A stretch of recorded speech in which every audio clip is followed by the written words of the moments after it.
Hello, I'm Karlyn Lothery, and welcome to the Tip of the Week. This is where we focus on one communication issue, give you some quick tips that you can put to use right away, and improve your communication style and connection with whatever your next scenario is. So this week we're focusing on the elevator pitch, and I want to talk to you about the biggest mistakes most professionals make in delivering their elevator pitch.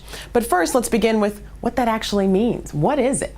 So the term elevator pitch was designed to describe the fact that when you get on an elevator with someone, you should be able to tell them what you do, have them have a firm understanding, and want to talk to you more by the time you get from the ground floor or the lobby when you got on to whatever floor you get off at the top.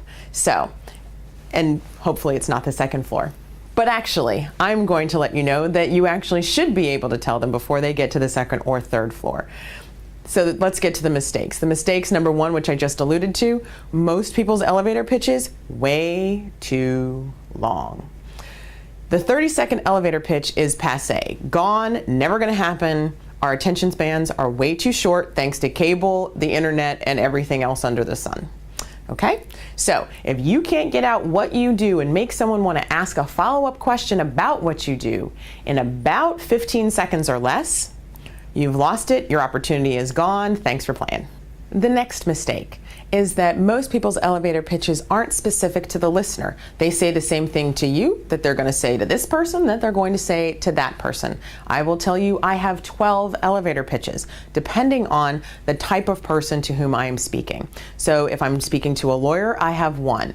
If I'm speaking to a sports agent, I have another. If I'm speaking to a business professional or a corporate person, I have another. If I'm speaking to an IT, technical, or scientific person, I have another.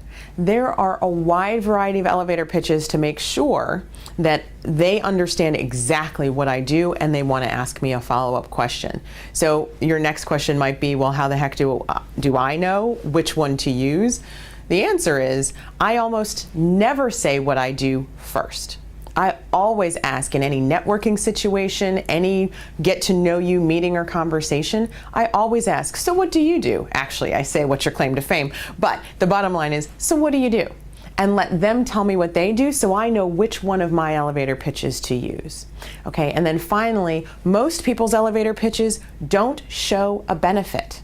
Not everyone is selling something, but everybody wants something. And that is to say, when you are speaking and meeting and networking, you may not be selling a product, you may not be selling a service, but you are selling yourself. And if you can't get someone to ask you a follow-up question and engage you in conversation, you have blown that opportunity. So keep your elevator pitch short and tight. I have a number of formulas that I use that I can share with you if you'd like to learn more.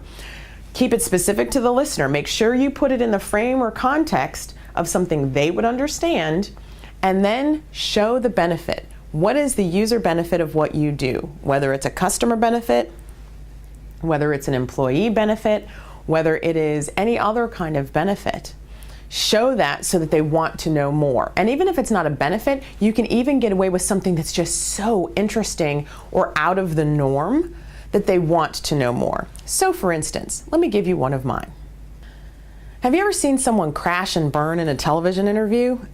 Painful, right? Well, I'm the communication coach. I'm the one that helps spokespeople master the art of the interview so they are both quotable and memorable for the right reasons. All right, so let's take the second one. Entirely different audience, entirely different approach, but still you get what it is that I'm trying to say. So let's try it again. You know how most people hate speaking in front of a large audience? I mean, speech anxiety is so common. It actually is existing in 74% of all people. Well, I consider myself the fear buster. I'm the one that makes you more confident and more comfortable so your true expertise and intelligence comes through in any conversation setting. Okay?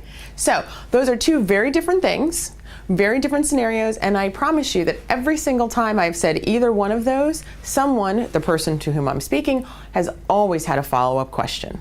So if you like what you've heard and you want to work on your elevator pitch, we can certainly do that. You can hit subscribe and get more tips, or you can follow us on Twitter. You can follow us at Prepare to Speak, and like us on Facebook. We have Lothery & Associates there on Facebook. And then, of course, stay tuned. The Communication Corner Store is coming up, and that's where you can get all of the home study programs so that if you can't make it into the office to see me, you can do it all by yourself in a home study program. Thanks so much, and once again, I hope all of your communications are good ones.